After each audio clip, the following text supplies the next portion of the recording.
Fancy saris కి కంచిపట్టు శారీస్ కి పెట్టింది పేరు Purnima prints, KBHP and Madhapur. Suman TV ప్రేక్షకులకు నమస్కారం. కార్తీక మాసంలో కార్తీక పురాణ పఠనం చేసుకుంటున్నాం ప్రతిరోజు. ఈరోజు మనం 27వ అధ్యాయంలో ఉన్నాం. ఈ 27వ అధ్యాయంలో ఏం జరుగుతుంది అన్నది మనం తెలుసుకుందాం. మనం అంబరీషుని యొక్క కథ చెప్పుకుంటున్నాము. ఈ అంబరీషుడు మరి ఆయన ఏ స్థితిని పొందాడు, ఎటువంటి రక్షణను పొందాడు, ఏం జరిగింది, అలాగే దూర్వాస మహాముని పరిస్థితి ఏమిటి, ఇవన్నీ మనం చెప్పుకుంటున్నాం. అలా విష్ణువుని కలిసిన వెంటనే, విష్ణువుని ప్రార్థించిన వెంటనే ఇప్పుడు శ్రీ మహావిష్ణువు ఏం చెప్తున్నారు అన్నది ఇక్కడ చాలా ముఖ్యం. ఎందుకు ముఖ్యం అంటే ఆయన కేవలం అంబరీషుడికి అంటే ఆయన భక్తి గురించి మాత్రమే మాట్లాడడం లేదు. ఇక్కడ దూర్వాస మహాముని వచ్చారు కాబట్టి ఆయనకి కొన్ని అద్భుతమైన విషయాలు చెప్తున్నారు. ఇవి మన అందరికీ కూడా వర్తిస్తాయి, కేవలం మహర్షికి అని మాత్రమే కాదు. కాబట్టి శ్రీ మహావిష్ణువు ఏం చెప్తున్నారు, ఎలా ఉండాలని చెప్తున్నారు, భక్తి అంటే ఏమని చెప్తున్నారు, ఈ వర్ణన ఉంటుంది. అంటే క్లుప్తంగా దూర్వాస మహాముని వచ్చారు, దానికి శ్రీ మహావిష్ణువు ఇది అన్నారు అంటే సరిపోదు. కాబట్టి చాలా వివరణతో మనకి ఈ అధ్యాయంలో ఏముంటుంది, దీని భావం అన్నది మనం తెలుసుకుందాం. ముందుగా శ్రీ మహావిష్ణువు అంటారట దూర్వాసుని చూసి, దూర్వాస, నాకు ఒక బలహీనత ఉంది. అదేంటి అంటే కొంతమంది నన్ను లక్ష్మీదేవి ఉంది అని కూడా చూడకుండా, నేను పాల సముద్రంలో ఉన్నాను అని కూడా చూడకుండా, వైకుంఠంలో హాయిగా నేను ఉన్నాను అని కూడా పట్టించుకోకుండా తాళ్లు వేసి నన్ను కట్టేస్తూ ఉంటారు. కట్టేసి వదులుతారా, లాగుతూ ఉంటారు. అలా లాగుతూ ఉంటే నేను వెళ్ళిపోతూ ఉంటాను వాళ్ళతో. ఇది నా బలహీనత అన్నారట. వాళ్ళు ఎవరు అంటే పరమ భాగవతోత్తములు, అంటే మహాభక్తులు. కట్టేయడం అంటే నిజంగానే ఒక తాడు తెచ్చి శ్రీ మహావిష్ణువుని గట్టిగా ఇబ్బంది పెట్టి కట్టడం కాదు, ప్రేమతో కట్టేయటం అనమాట. కాబట్టి అలా ఎవరైతే నన్ను కట్టేస్తారో ఆ సమయంలో లక్ష్మీదేవి ఉందా, లేకపోతే నేను ఎక్కడ ఉన్నాను, ఇవేం నేను పట్టించుకోను. గజేంద్ర మోక్షంలో అదే కదా జరిగింది. సిరికించెప్పడు అని అద్భుతంగా పోతన గారు పద్యం వేస్తారు. అమ్మవారికి కూడా చెప్పకుండా, గరుడుడికి కూడా చెప్పకుండా, గరుడు వాహనం కూడా ఎక్కకుండా అలా అమాంతంగా ఆయన వైకుంఠం నుంచి పరిగెత్తుకుంటూ అలాగా బయటికి వెళ్ళిపోవడము, శంఖము చక్రము వీటిని కూడా ఆయన ఎలా పట్టుకున్నారా, విడిచిపెట్టారా, ఇవన్నీ పట్టించుకోలేదు ఆయన. కాబట్టి ఆయన అంటున్నారు అంబరీషుడికి ఉన్న భక్తి ఏదైతే ఉందో దాని గురించి చెప్పాలని అనుకుంటున్నారు. అది అంబరీషుడు ఎప్పుడు చెప్పుకోడుగా. మహాపురుషుడు, మహానుభావుడు, చూసారా నాకెంత భక్తి ఉందో అని ఎప్పుడూ చెప్పుకోడు. అందుకే పోల్చుకున్న భగవంతుడు చెప్తాడు, ఈ మాటలు చెప్తున్నాడు. కాబట్టి నాకు ఆ బలహీనత ఉంది. ఎవరు అలా కట్టి నన్ను లాగేస్తారో వాళ్ళ దగ్గరికి నేను వెళ్ళిపోతాను. ఎందుకు నన్ను పిలుస్తున్నారు, ఎందుకు నన్ను లాగుతున్నారు అని నేను అనను. అటువంటి మహాభక్తులలో ఒకడు అంబరీషుడు. ఆయన భక్తి ఎటువంటిది అంటే కేవలం భగవంతుణ్ణి ప్రేమించాలి, ఇష్టపడాలి. కారణం ఏమిటి అంటే నా మనసులో కోరికలు తీరుస్తాడు, లేకపోతే నా కష్టాలను తీరుస్తాడు అని మాత్రం కాదు. కొంతమంది మహాపండితులు ఉంటారు, మహానుభావులు ఉంటారు, వాళ్ళు కేవలం భగవద్ దర్శనాన్ని కోరుతారు.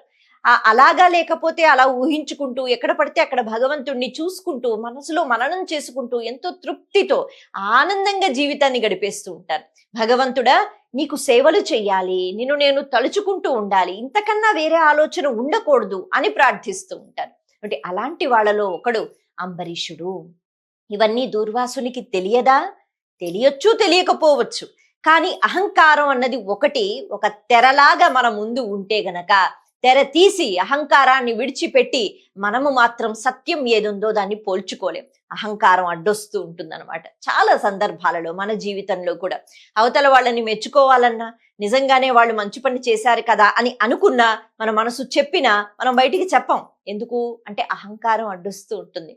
అయితే ఇక్కడ ఈ విషయం చెప్పిన తర్వాత అసలు భక్తుడు అంటే ఎలా ఉండాలి అన్న విషయాన్ని కూడా చెప్తున్నారు. ఇంకా చెప్పాలి అంటే మనిషి అన్నవాడు ఎలా ఉండాలి. ఇక్కడ శ్రీ మహావిష్ణువు ఇంకొక మాట కూడా చెప్తున్నారు.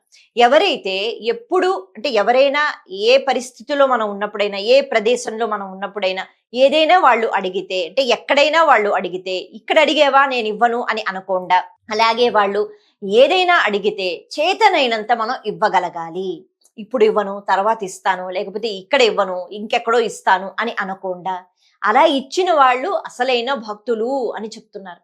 అంటే అది ధనం కావచ్చు, లేకపోతే ఎవరికో ఆకలేస్తోంది, ఆ సమయంలో అడిగారు, ఆ సమయంలో ఇంత అన్నం పెట్టే ప్రయత్నం చేయటం, ఇలా అన్నమాట. కాబట్టి మన స్తోమతకు తగ్గట్టుగా ఎప్పుడు ఎవరు ఏది అడిగినా వాళ్ళకి కాదు లేదు అనకుండా ఇవ్వగలిగిన స్థాయికి వెళ్ళగలగాలి. ఇది మహాభక్తుడు, ఇంకా చెప్పాలి అంటే మహాపురుషుల యొక్క లక్షణం. ఇక ఇది కాకుండా క్షమించే లక్షణం ఒకటి ఉండాలి. ఈ క్షమించే లక్షణం అన్నది ఎప్పుడు ఉంటుందో మనస్సులో దయ అన్నది పుడుతుంది. మనసులో దయ ఎప్పుడు పుడుతుందో అప్పుడు చాలా ప్రేమ అన్నది పెరుగుతూ ఉంటుంది. అంతే కదా, అయ్యో పాపం అనుకున్నప్పుడే ఆ తర్వాత ప్రేమ అన్నది ఏర్పడుతుంది. మనసులో దయ లేకపోతే పట్టించుకో. ఒక్కొక్కసారి అవతల వాళ్ళు తప్పు చేసినా వాళ్ళను క్షమించగలిగిన స్థాయికి మనం వెళ్ళాలి. అలా వెళ్ళలేం, సాధారణంగా వెళ్ళలేం. కానీ అలా ఎవరైతే వెళుతూ ఉంటారో వాళ్ళే మహాపురుషులు, మహానుభావులు. వాళ్ళ జీవిత చరిత్రలు చదువుతూ ఉంటే ఒక్కొక్కసారి మనకి కథల్లో వినిపిస్తూ ఉంటుంది. అవతల వాళ్ళు ఏవో చాలా ఇబ్బంది పెడుతూ ఉంటారు, కానీ వీళ్ళు మాత్రం అసలు ఏమీ అనరు, అలాగా సహిస్తూ ఉంటారు, ఓర్పుతో ఉంటూనే ఉంటారు. కాబట్టి ఇలా అవతల వాళ్ళని క్షమించే గుణం ఉండాలి. ఇది మహాపురుషుల యొక్క లక్షణం. అటువంటి మహాపురుషుడు అంబరీషుడు అని చెప్తున్నారు. అంటే ఇవన్నీ ఎందుకు చెప్తున్నారు ఇప్పుడు అంబరీషుడు గురించి, నేను ఎందుకు రక్షించాను అన్నది కాదు, ఇప్పుడు దుర్వాస మహాముని ఏం చెయ్యాలి అన్న దాని గురించి చెప్తున్నారు. ఇలా చెప్పిన తర్వాత ఎన్ని తపస్సులు చేసినా, లేకపోతే ఎన్ని వరాలు పొందినా, అంటే దుర్వాస మహర్షి అంటే ఆయన సామాన్యుడు కాదుగా, ఆయనకి బోల్డని శక్తులు ఉన్నాయి. ఆయన శపించారు అంటే దానికి విరుగుడు ఉంటుందా? ఆయన మాత్రమే మళ్ళీ శాపాన్ని వెనక్కి తీసుకోగలగాలి. కానీ లేకపోతే ఆయననే కాదు, మహర్షి ఒక శాపాన్ని ఇచ్చినట్లయితే ఎవరికైనా అది ఖచ్చితంగా వర్తిస్తుంది. మహర్షులకు అటువంటి శక్తి ఉంటుంది, అందులోనూ దూర్వాసో మహామునికి మరి. అయితే ఇంత మహర్షి, ఇన్ని శక్తులు ఉన్నవారు కూడా శాపం ఇచ్చినప్పుడు అంబరీషుడికి ఎందుకు తగలలేదు? కారణం ఏమిటి అంటే, ఎన్ని శక్తులు ఉన్నా, ఎంత ఉన్నత స్థానంలో ఉన్నా కోపం అన్నది ఎవరికైతే ఉంటుందో అది పూర్తిగా శక్తుల్ని పూర్తిగా పక్కకి తీసేస్తుంది. మనలో చాలా మంచి శక్తులు ఉంటూ ఉంటాయి. భగవంతుడు ఎన్నో రకాలుగా ఎన్నో శక్తులు ఇస్తాడు. శక్తి అంటే చాలా బలంగా ఉన్నావు అన్నది మాత్రమే కాదు. మరి అటువంటి పరిస్థితుల్లో ఎప్పుడైతే కోపంతో మనం ప్రవర్తిస్తామో, అందుకే అంటూ ఉంటారు ఒక మాట కూడా, ఉన్నత స్థానంలో ఉన్నవాళ్ళు, చాలా మంచి స్థానంలో ఉన్నవాళ్ళు అమాత్రంగా వాళ్ళకి కోపం వచ్చి వాళ్ళు చెడ్డగా ప్రవర్తించారా, ఖచ్చితంగా వాళ్ళు ఏ స్థానంలో ఉన్నారో అందులోంచి వాళ్ళు పూర్తిగా కిందకి పడిపోతారు. ఎంత స్థానం ఉన్నా, ఎంత డబ్బు ఉన్నా ఇవేవి పనికి రావు ఒకవేళ వాళ్ళకి కోపం ఉంటే. అది అంటే ఉన్నత స్థానం వాళ్ళకే అని ఎందుకు చెప్పారు అంటే, సాధారణంగా అహంకారం ఎప్పుడు వస్తుంది, నా అంతటి వాడు లేడు అనే ఆలోచన ఎప్పుడు వస్తుంది, మనం ఎక్కడో పైన కూర్చున్నప్పుడు. కాబట్టి అటువంటి సమయంలో నాకు నేనే సాటి, అసలు నాలా ఎవరు లేరు అని అనుకుంటున్న సమయంలో ఎప్పుడైతే ఈ కోపం వచ్చిందా, దాన్ని ప్రదర్శింపచేసామా, అయిపోయింది.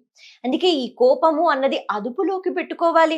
ఎంత కోపం వస్తే మాత్రం అవతల వాళ్ళ పరిస్థితిని ఆలోచించాలి. ఇవన్నీ చెప్తున్నారు శ్రీ మహావిష్ణువు. ఇంత చక్కని బోధ దూర్వాస మహామునికి ఎవరు చేస్తారు? ఎవరు చెయ్యరు. ఆయన అసలే కోపిష్టి అని, అమ్మో ఆయన దగ్గరికి వెళ్ళకూడదని, ఆయన జోలికి వెళితే ఏవో శాపాలు ఇస్తారని అందరూ భయపడుతూ ఉంటారు. అందుకే ఇప్పుడు శరణు శరణు అని వేడుకుంటున్న దూర్వాస మహామునికి ఇవన్నీ తెలియదా? తెలియొచ్చు, కానీ అహంకారం అడ్డు వస్తోందిగా.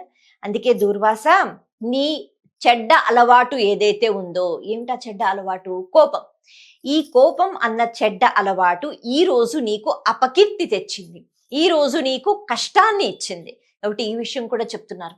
మనలో చాలా మంచి బుద్ధులు ఉంటాయి, మనలో చెడ్డ ఆలోచనలు కూడా ఉంటాయి. మనం ఎప్పుడు మంచిగానే ఉండం. ఒక్కొక్కసారి మనలో ఉన్న చెడు ఏదైతే ఉంటుందో బయటకు వస్తూ ఉంటుంది. అబద్ధాలు ఆడడమో, లేకపోతే ఈర్ష్యతో ఉండటమో, ఎవరి మీదో ద్వేషంతో ప్రవర్తించటమో. మరి వీటి వల్ల అవతల వాళ్ళకి ఇబ్బంది పెడుతున్నామా, వాళ్ళెంత పతనమవుతున్నారు పక్కన పెడితే, వాటి వల్ల మనం కష్టాల పాలవుతామట. మనలో ఉన్న చెడ్డ అలవాట్ల వల్ల మనమే కష్టాల పాలవుతాము అని చెప్పటానికి అంబరీషోపాఖ్యానము ఒక అద్భుతమైన నిదర్శనం. ఇది సత్యం. అందుకే శ్రీ మహావిష్ణువే చెప్తారు. ఆయన చెప్తున్నారు, నీలో ఉన్న చెడు ఏదైతే ఉందో అది నిన్ను పాడు చేస్తుంది. మనం అనుకుంటూ ఉంటాం, నా కష్టాలు వాళ్ళ వల్ల, వీళ్ళ వల్ల, వాళ్ళు ఇలా చేశారు, వీళ్ళు ఇన్ని మాటలు అన్నారు. కాదు, మనం ఎప్పుడో చెడు అన్నది పట్టుకున్నాం కాబట్టి ఆ కర్మలు చేశాం, దాని ఫలితంగా ఈ రోజు మనకి చెడు అన్నది ఎదురవుతోంది. కాబట్టి నీలో ఉన్న చెడు ఏదైతే ఉందో, కోపం ఏదైతే ఉందో, నువ్వు ఎంత మహర్షివైనా, ఎన్ని వరాలు ఉన్నా, ఎంత కఠోర తపస్సు చేసినా అన్నీ శూన్యమైపోయాయిగా. ఎందుకు అంటే నువ్వేమి సాధించలేకపోయావు. కాబట్టి ఇది అలవాటు చేసుకో. అంటే ఈ కోపాన్ని కొద్దిగా పక్కన పెట్టు. ఒక్కసారి అంటే అవతల వాళ్ళు మనని అమర్యాదగా చూసినా, మనల్ని తిట్టినా శ్రీ మహావిష్ణువు చెప్తున్నారు, ఒక్కసారి ఓర్పుతో ఆలోచించండి అవతల వాళ్ళ పరిస్థితి ఏంటి. మాట మాట అనుకుంటూ ఉంటాం కదా, వాళ్ళు ఒక మాట అంటారు, మనం ఒక మాట అంటాం. వాళ్ళు ఒక మాట అన్నారు అని పట్టుకోకుండా అసలు అలా వాళ్ళు ప్రవర్తించడానికి లేకపోతే అలా మాట్లాడడానికి కారణం ఏంటి ముందు తెలుసుకోవాలట. ఇవన్నీ మనకి కార్తీక పురాణంలో ఈ అధ్యాయంలో ఉండదు. కాకపోతే శ్రీ మహావిష్ణువు దూర్వాసు మహామునితో ఏం మాట్లాడారు అన్నది తెలుసుకోవడం చాలా ముఖ్యం. ఇది భాగవతంలో కూడా కనిపిస్తూ ఉంటుంది. కాబట్టి అంబరీషోపాఖ్యానం నుంచి మనం చెప్పుకోవడం జరుగుతోంది. అందుకే కేవలం మాట్లాడారు, సరే నీవు వెళ్ళిపో అంబరీషుడి దగ్గరికి అంటే సరిపోదుగా. భగవంతుడు ఏం కోరుకుంటున్నాడు భక్తుడిలో మనం తెలుసుకోవాలి. ఏ భక్తుడంటే భగవంతుడికి ఇష్టం మనం తెలుసుకోవాలి.